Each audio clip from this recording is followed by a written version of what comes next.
Welcome to my YouTube channel. ಯಾರೆಲ್ಲ subscribe ಮಾಡ್ದಲೇ ನೋಡ್ತಾ ಇದ್ದೀರಾ ದಯವಿಟ್ಟು ಸಬ್ಸ್ಕ್ರೈಬ್ ಮಾಡಿ, ಲೈಕ್ ಮಾಡಿ.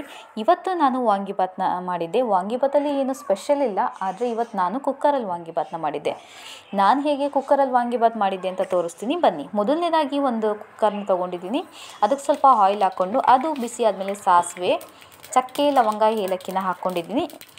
ಈಗ ನೋಡಿ, ಈರುಳ್ಳಿ, ಹಸಿಮೆಣ್ಸಿನ್ಕಾಯಿ, ಕರಿಬೇವು ಹಾಕಿ ಚೆನ್ನಾಗಿ ಫ್ರೈ ಮಾಡಿಕೊಂಡು ಸ್ವಲ್ಪ ಶುಂಠಿ ಬೆಳ್ಳುಳ್ಳಿ ಪೇಸ್ಟ್ನ ಹಾಕ್ಕೊತಾ ಇದ್ದೀನಿ.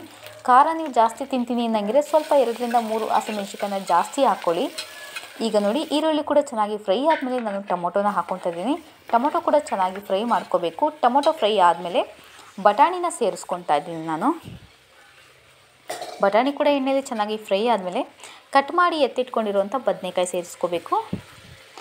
ಬದನೆಕಾಯಿ ಎಣ್ಣೆಯಲ್ಲಿ ಚೆನ್ನಾಗಿ ಫ್ರೈ ಆಗಬೇಕು. ಎಣ್ಣೆಯಲ್ಲಿ ಚೆನ್ನಾಗಿ ಫ್ರೈ ಆಗೋವರೆಗೂ ಸ್ವಲ್ಪ ಚೆನ್ನಾಗಿ ಹುರ್ಕೊಬೇಕು ಬದನೆಕಾಯಿನ. ಈಗ ನಾನು ಬದನೆಕಾಯಿಗೆ ಸ್ವಲ್ಪ ಅರಶಿನ ಪುಡಿ, ರುಚಿಗೆ ತಕ್ಕಷ್ಟು ಕಲ್ಲುಪ್ಪು ಇಷ್ಟನ್ನು ಸೇರಿಸಿ ಚೆನ್ನಾಗಿ ಮಿಕ್ಸ್ ಮಾಡ್ಕೊತಾ ಇದ್ದೀನಿ. ವಾಂಗಿಬಾತ್ ಪೌಡರ್ನ ತೊಗೊಂಡಿದ್ದೀನಿ. 1 ಪ್ಯಾಕೆಟ್ ವಾಂಗಿಬಾತ್ ಪೌಡರ್ನ ಹಾಕ್ಕೊತಾ ಇದ್ದೀನಿ. ನಿಮ್ಮನೇಲಿ ಜನ ಜಾಸ್ತಿ ಇದ್ದರೆ 2 ಪ್ಯಾಕೆಟ್ನ ಹಾಕ್ಕೊಳ್ಳಿ. ನೋಡಿಕೊಂಡು ಎಷ್ಟು ಬೇಕು ನಿಮಗೆ ಅಷ್ಟನ್ನು ಹಾಕ್ಕೊಳ್ಳಿ. ಈಗ ನಾನು ಇದನ್ನು ಚೆನ್ನಾಗಿ ಮಿಕ್ಸ್ ಮಾಡಿ ಇಟ್ಕೊಂಡಿದ್ದೀನಿ. ನಾನು ಮೊದಲೇ ಅಕ್ಕಿನ ವಾಶ್ ಮಾಡಿ ಎತ್ತಿಟ್ಕೊಂಡಿದ್ದೆ.